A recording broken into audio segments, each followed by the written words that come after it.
नमस्कार. भारतात निवडणूक म्हणजे फक्त एक राजकीय घडामोड नसते, नाही का?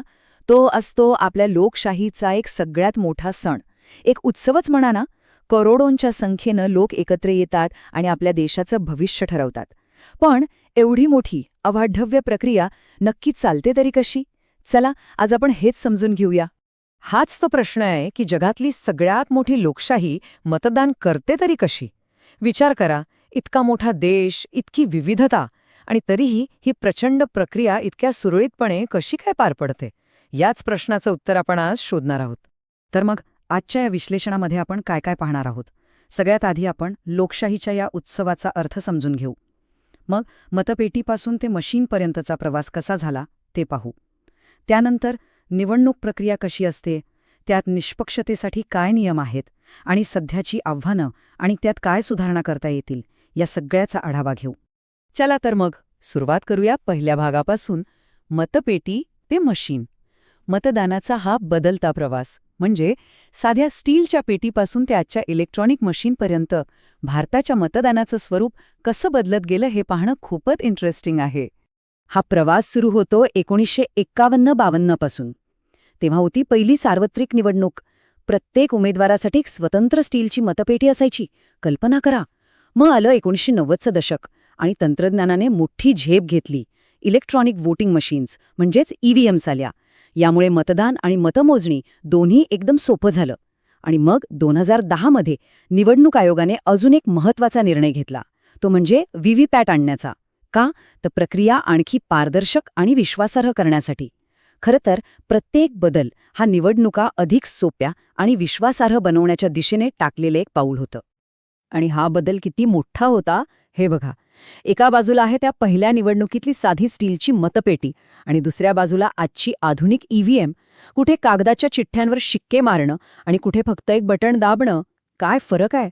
आणि सगळ्यात मोठा परिणाम कशावर झाला माहितीये? मतमोजणीवर. जे काम करायला कित्येक दिवस लागायचे ते आता फक्त काही तासांत होतं. बरं, EVMमुळे फक्त प्रक्रिया सोपी झाली नाही, तर मतदारांना एक नवीन अधिकारसुद्धा मिळाला. तो म्हणजे नोटा, म्हणजेच नन ऑफ दी अबव किंवा वरीलपैकी कोणीही नाही. याचा अर्थ खूप सोपा आहे. जर दिलेल्या उमेदवारांपैकी कोणीही पसंत नसेल तर आपला नकार नोंदवण्याचा हक्क आता मतदारांकडे आहे. तर हा झाला मतदानाच्या पद्धतीचा इतिहास. आता वळूया सध्याच्या निवडणूक प्रक्रियेकडे. एक संपूर्ण आराखडा पाहूया. म्हणजे मतदार यादी बनवण्यापासून ते निकाल जाहीर होईपर्यंत हे सगळं घडतं तरी कसं. ही निवडणूक प्रक्रिया म्हणजे ना, अनेक लहान लहान पण महत्त्वाच्या टप्प्यांची एक साखळी आहे. तयारीपासून निकालापर्यंतचा हा एक संपूर्ण रोडमॅप आहे असं समजा. चला, आता आपण हाच आराखडा एकदम सोप्या भाषेत समजून घेऊया. अगदी सोप्या शब्दांत सांगायचं झालं तर ही प्रक्रिया 6 मुख्य पायऱ्यांमध्ये विभागलेली आहे. सगळ्यात आधी मतदार याद्या फायनल होतात. त्यानंतर उमेदवार आपलं नामांकन भरतात आणि त्याची छाननी होते. मग सुरू होतो तो प्रचाराचा धुराळा. त्यानंतर येतो तो मतदानाचा दिवस. मतदान झालं की होते मतांची मोजणी आणि शेवटी निकालाची घोषणा. या साखळीतला प्रत्येक टप्पा, प्रत्येक दुवा खूप महत्त्वाचा आहे. पण एक प्रश्न येतोच. एवढी मोठी निवडणूक प्रक्रिया सर्वांसाठी समान आणि निष्पक्ष कशी ठेवली जाते? याचं उत्तर आहे एका शब्दात: आचारसंहिता. चला तर मग बघूया, निष्पक्षतेचे हे नियम नक्की आहेत तरी काय? तर ही आचारसंहिता म्हणजे नेमकं काय? ही निवडणूक आयोगाने तयार केलेली एक नियमावली आहे, एक रूलबुक आहे. आणि हिचा सगळ्यात मोठा आणि महत्त्वाचा उद्देश एकच आहे: कोणताही पक्ष, विशेषतः जो सत्तेत आहे, तो आपल्या अधिकाराचा गैरवापर करणार नाही आणि निवडणुकीच्या मैदानात सगळ्यांना समान संधी मिळेल याची खात्री करणं. उदाहरणार्थ, आचारसंहिता लागू झाली की काय होतं, तर सरकार कोणतीही नवीन योजना किंवा अनुदान जाहीर करू शकत नाही. प्रचारासाठी सरकारी यंत्रणा म्हणजे गाड्या किंवा बंगले वापरता येत नाहीत. आणि सगळ्यात महत्त्वाचं, जात किंवा धर्माच्या नावावर तणाव निर्माण करणारी भाषणं देण्यावर पूर्णपणे बंदी असते. थोडक्यात काय, तर खेळाचे नियम सगळ्यांसाठी सारखे होतात. आपली निवडणूक प्रक्रिया नक्कीच खूप प्रभावी आहे, पण ती 100% परिपूर्ण आहे असं म्हणता येणार नाही. तिच्यासमोर आजही काही मोठी आव्हानं आहेत आणि त्यावर मात करण्यासाठी काही महत्त्वाच्या सुधारणाही सुचवल्या जात आहेत. पाहूया त्या काय आहेत. आज आपल्या निवडणूक प्रक्रियेसमोर 3 मोठी आव्हानं उभी आहेत. पहिलं, मतदारांना प्रभावित करण्यासाठी पैशाचा होणारा प्रचंड वापर. दुसरं, गुन्हेगारी पार्श्वभूमीचे उमेदवार निवडणूक लढवतात हे. आणि तिसरं म्हणजे निवडणुकीच्या काळात होणारा हिंसाचार. ही आव्हानं आपल्या लोकशाहीच्या आरोग्यासाठी नक्कीच खूप गंभीर आहेत.